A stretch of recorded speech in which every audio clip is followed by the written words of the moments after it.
विरोधी दल नेता राहुल गांधी और सोनिया गांधी ईडी दाखल कर मिथ्या चार्जसीट को बालेश्वर जिला कांग्रेस तीव्र विरोध।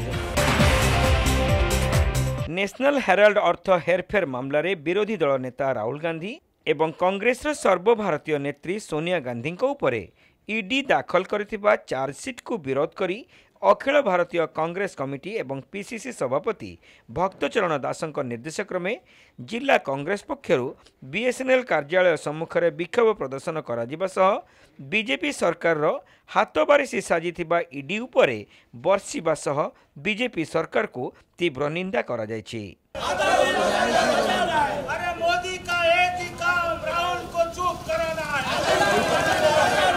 एने जिला कांग्रेस सभापति संजीव गिरी नेतृत्व में अनुष्ठित होइथिबा एही विक्षोभ प्रदर्शन में श्री गिरी कहिसेंति जे सोनिया गांधी एवं राहुल गांधी उपरे जो मिथ्या मकद्दमा करा जायछि ताहा अति निंदनीय। जो मकद्दमा को कोर्ट दुई थर नाकच मध्य करि सारिछि ता विरोध में सारा भारतवर्ष रे प्रत्येक केंद्र सरकार कार्यालय सम्मुख में एही विक्षोभ प्रदर्शन करा जायछि बोली श्री गिरी कहिसेंति। यह छड़ा श्री गिरी कहते जे यह एक संपूर्ण मिथ्या मकद्दमा जार किछि मूल्य नहीं ताकू नहीं केवल सोनिया गांधी एवं राहुल गांधी को अपमानित करा पई यह एक षड्यंत्र करा जायछि।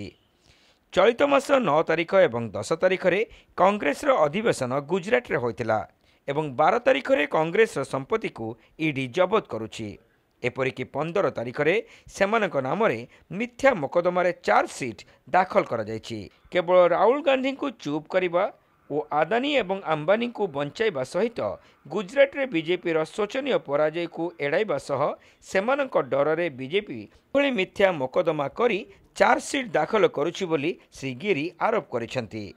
यह छड़ा यह विरोध में जोरसोर संग्राम करा सह बीजेपी एकछत्रवाद को बर्दास्त करा नहीं बोली श्री गिरी चेतावनी देइछंती। आजिकार प्रतिवाद सभा होची अखिल भारतीय कांग्रेस कमिटी निर्देश एवं आम पीसी सभापति भक्तचरण दास निर्देश रे गतकाली जो भली भाव में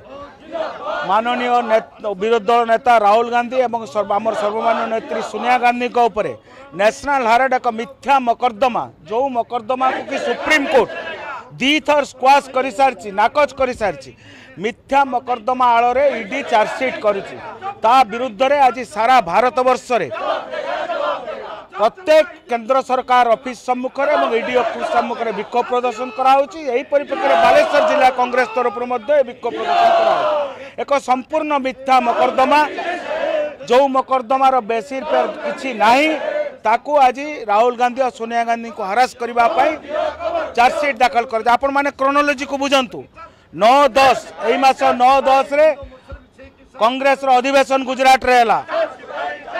12 तारिख दिन कांग्रेस संपत्ति को जबत करुची ईडी 15 तारिख दिन राहुल गांधी और सोनिया गांधी को चार्जसीट कराउची ईडी द्वारा एक मिथ्या मकद्दमा केवल राहुल गांधी को चुप करने आदानी अंबानी को बचैबा एवं गुजरात रे तांकर शोचनीय पराजय को एड़ाइबा राहुल गांधी जो शपथ नहीं बीजेपी को सेठू मूलोत्पाटन करेंगे यही डर रे माने राहुल गांधी को सोनिया गांधी को चार्जसीट कर बोली जाउछंती राहुल गांधी सावरकर नुहे ना से क्षमा मारिबार अच्छी ना राहुल गांधी डरिबार अच्छी ना गांधी परिवार डरिबार अच्छी